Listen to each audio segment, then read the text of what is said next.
वापरले त्याचप्रमाणे चिपळूणकर यांच्याकडून रसिकसाठी बक्षिसाची ऑफर येते। एका चढाईमधून 3 गडी बाद करण्याचा सिलसिला जर घेतला तर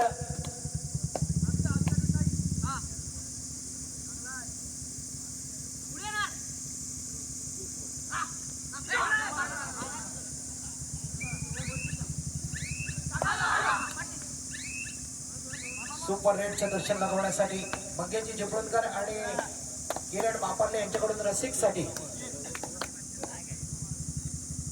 500 रुपयाचं बक्षीस या ठिकाणी जाहीर होते। त्याचबरोबर दुर्गा माता हा संघ या चालू सामन्यामध्ये जर विजयश्री खेचून आणण्याचं काम केलं तर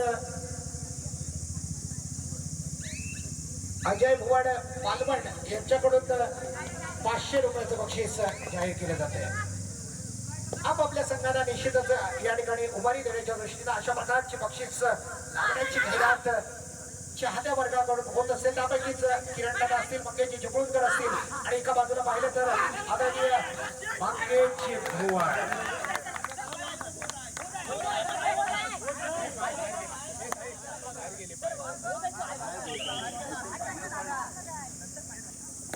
चढाईसाठी आपण ऋतिकला पाहतोय। दर्जेदार सामना 2-1 अशी सुरुवात। सागर कोंडमाळा या संघाकडे 2 गुण आणि विरुद्ध संघ आपण दुर्गा माता कोंडमाळा या संघ जर पाहिला तर त्याच्याकडे 1 गुणाची बढ़त। सध्या स्थितीमध्ये ऋतिक घाणेकर त्याचा जन्म आपण अनेक क्रीडांगणावर पाहिलाय।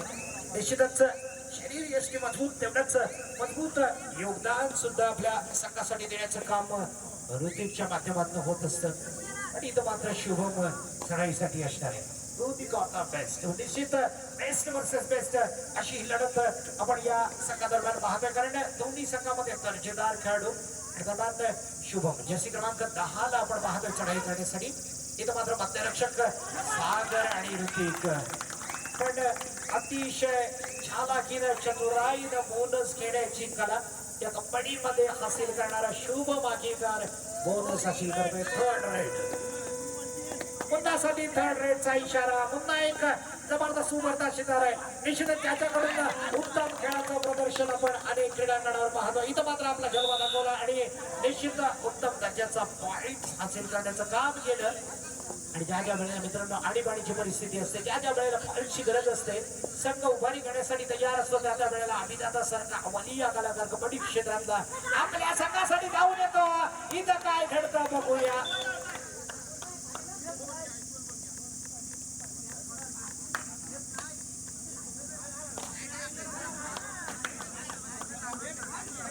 H1 पॉइंट विभागला जातोय, अर्थात दोन्ही संघाकडे 1-1 गुण विभागला जातोय। आणि पुन्हा एकदा मोठं नाव, मोठी कामगिरी, कबड्डीचा मोठा अनुभव अर्थात अभिदाता गाडीकर चढाईसाठी समोर मात्र बोनस ऑफ असणार आहे। 5 खेळाडू मैदानात पण ज्या ज्या वेळेला संघाला गरज असते त्या त्या वेळेला संघ निश्चित अडचणीत असताना जो संघाच्या मदतीला धावून येतो असा हा कबड्डीतलं मोठं नाव अभिदाता गाडीकर।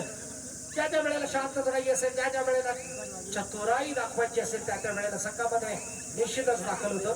बऱ्याच वेळेला संघ अडचणीतून बाहेर काढण्यासाठी पण इथं मात्र रसिक घाणेकर अनेक वेळेला मोठी चढाई रसिक घाणेकरच्या माध्यमातून आपण सागर कोंडमाळासाठी पाहिलेली आहे। तोच रसिक घाणेकर जर्सी क्रमांक 4 ज्या ज्या वेळेला संघाला गरज असते ती गरज खऱ्या अर्थानं भरून काढण्याची क्षमता रसिकच्या माध्यमातून होत असते। जोरदार आक्रमण केलं जात आहे, इथं मात्र थांबवलं जात आहे। तयार होता मध्यरक्षक ऋतिक घाणेकर आणि त्याचा सहाय्यक खेळाडू थांबवला गेला एका मोठ्या रेडरला आणि पॉइंट मात्र आपल्या दिशेनं हासिल केला। लगभग हम साथ साथ है अर्थात बरोबरी मॅच इक्वल एक जबरदस्त पॉइंट आपल्या दिशेनं हासिल केला। अष्टपैलू गुणवान खेळाडू पुन्हा एकदा सिद्धांत घाणेकर विरुद्ध संघावरती आक्रमण करतोय। एजच्या दिशेनं जोरदार आक्रमण केलं जातंय। समोर मात्र आक्रमण स्वीकारण्यासाठी मकरंद तयार होता, फसवलं जातंय आणि लगभग पुन्हा एकदा पॉइंट हासिल केला जातोय आपल्या संघासाठी। 1 गुणाचं लीड हा सामना बळताना आपण पाहतोय।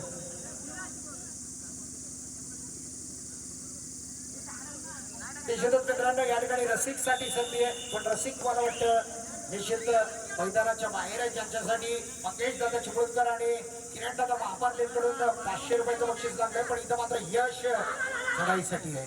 खऱ्या अर्थानं एक चांगल्या प्रकारचं यश सागर कोंडमाळा या अच्छा इथं मात्र यशला थांबवलं जातंय.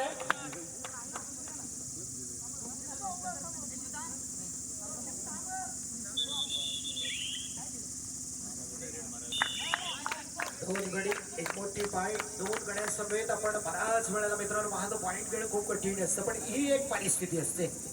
खऱ्या अर्थाने या ठिकाणी दोन गडी असताना सुद्धा एक उत्तम प्रकारचा फाईटचा नजराणा या ठिकाणी अभिदादा घाणेकरच्या माध्यमातून केला जातोय. खऱ्या अर्थात थोडंसं दुखापतग्रस्त असताना सुद्धा स्वतःला सावरतोय आणि चढाईसाठी सज्ज होण्याचं काम या ठिकाणी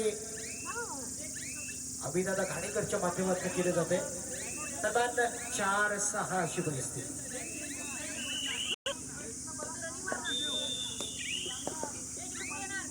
जसे क्रमांक 12 दोन गुणांचा लीड करताना दुर्गामाता कोंडमाळा या संघाला पाहतोय. धमाकेदार सुरुवात सागर कोंडमाळा या संघाकडून या ठिकाणी निश्चित झाली होती पण या खेळामध्ये बदल घडवून आणला तो दुर्गामाता कोंडमाळा संघाला अजूनही संधी आहे ती जसे क्रमांक 12ला ज्याचा उत्तम खेळ आणि इथं मात्र लगातार पद्धतीने पॉईंट अर्थात चांगल्या प्रकारचं क्षेत्र रक्षण आपण दुर्गामाता कोंडमाळा संघाकडून पाहिलंय.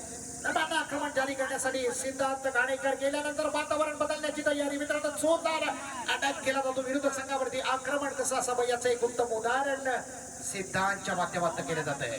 काय घडतं बघूया. दोघांकडून बचाव केला जातो अथवा सिद्धांतला थांबवण्यासाठी एक वेगळी रणनीती आखली जाते का अखेरकार बचाव मात्र क्षेत्ररक्षणाकडून केला जातोय. निश्चितच उपयुक्त असं क्षेत्ररक्षण सागर कोंडमाळा या संघासाठी केलं जातं. फटाट असा हा खेळ बरोबर आदरणीय अंतिम क्षण पहिल्या सत्रातले आपण इथं मात्र एक मोठी चूक एक चांगल्या प्रकारचं क्षेत्ररक्षण अखेरकार शेवटपर्यंत प्रयत्न मात्र केला जातोय.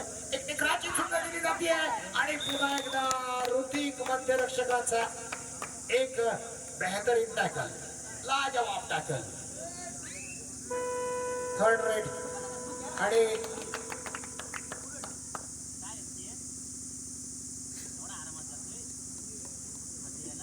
सिद्धार्थ लगभग 4-7 अशी परिस्थिती आहे. यानंतर मात्र सिद्धांत निश्चितच ऑल आउट देण्याचं काम केलेलं आहे ते सागर कोंडमाळा या संघाला आणि या वेळेला मात्र सिद्धांत आपल्या मैदानात दाखल होते. दरम्यान सिद्धांत घाणेकरच्या माध्यमातून पहिली चढाई एक सेकंड हाफ मध्ये आपण पाहतोय सिद्धांत घाणेकरला. इथून मात्र खेळामध्ये मुसंड घ्यावे लागणार एक उत्तम प्रकारचा खेळ सागर कोंडमाळा या संघाला करावा लागणार आहे. आतापर्यंत आपण पाहतोय या दोन्ही संघामध्ये मित्रांनो मेगा फायनल अर्थात ग्रँड फिनालेला पोहोचणारे हे दोन्ही संघ आहेत. सक्षम संघ या कोंडमाळा पंचक्रोशीमध्ये कबड्डीची पंढरी समजल्या जाणाऱ्या या पंढरीमधून हे दोन्ही संघ उभारी घेताना आपण बराच वेळा पाहिलेले.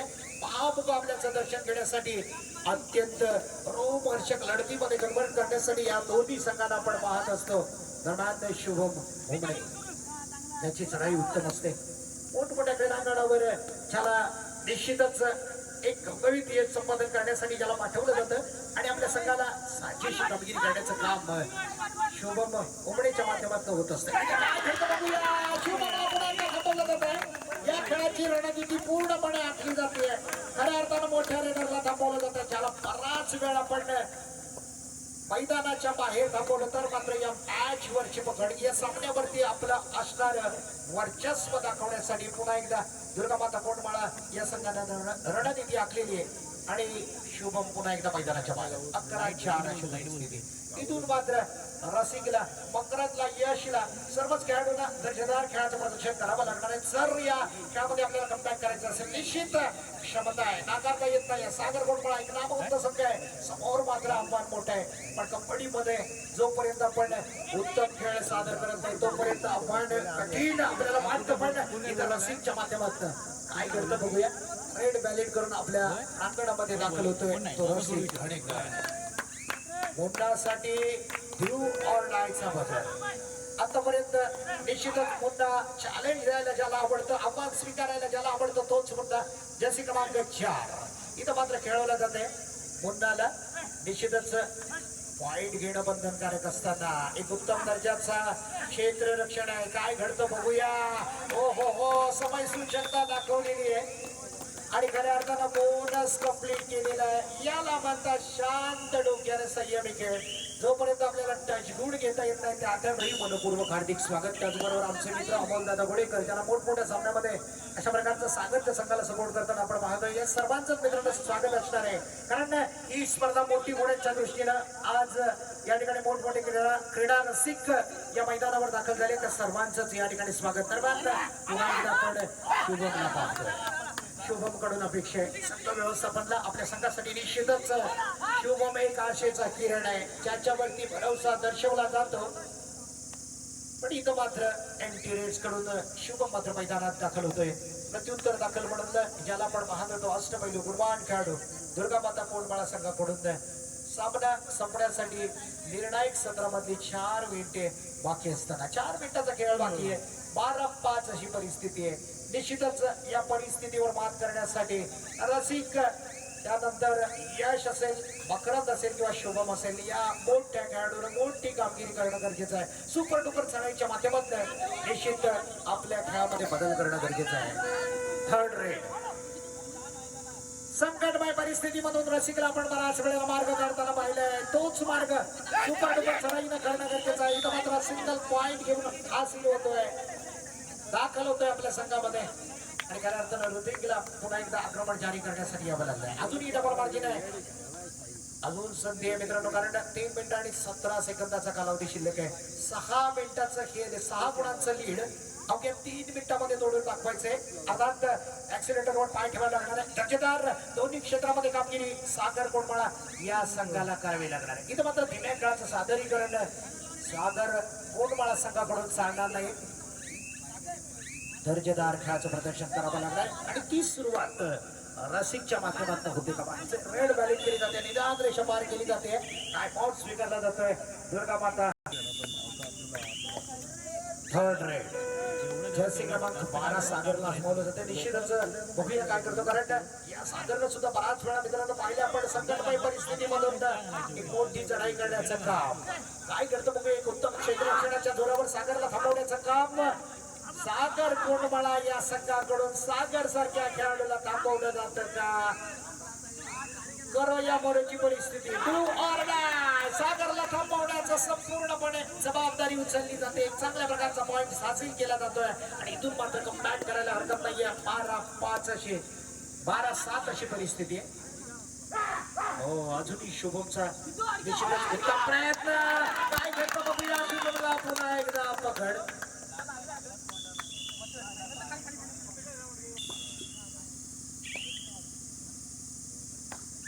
निर्णायक सत्रामध्ये 2 मिनिटाचा कालावधी बाकी असताना यानंतरचा दर्जेदार सामना दत्तकृपा आगवे वर्सेस विघ्नार्था कोंडमाळा ऋती.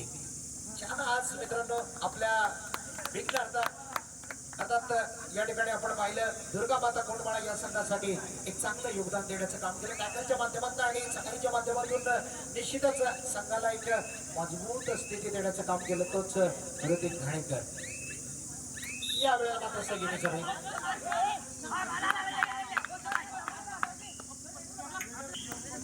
रसिक घाणेकर चढाईसाठी एक उत्तम दर्जाची चढाई करायची. काय करतो बघूया. इथं मात्र रसिकला पुन्हा एकदा थांबवलं जातं. क्षणभर वाटलं होतं की रसिक एक मोठी चढाई करणार.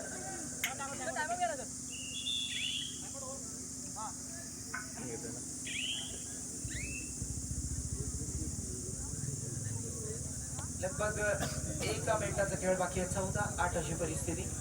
एक मोठी बाईट या ठिकाणी बिग बाईट आपण पाहतोय. दरम्यान 14-8 अशी परिस्थिती. लगभग शेवटचं 1 मिनिट बाकी आहे. निर्णायक सत्रामधलं या ठिकाणी यानंतर होणारा सामना विघ्नार्था कोंडमाळा वर्सेस दत्तकृपा आगवे आपल्यासाठी अंतिम आणि तिसरा पुकार दिलेला आहे. ताबडतोब आता क्षणी दोन्ही संघाला विनंती असेल आपण मैदानामध्ये दाखल व्हायचंय. दरम्यान जर्सी क्रमांक 12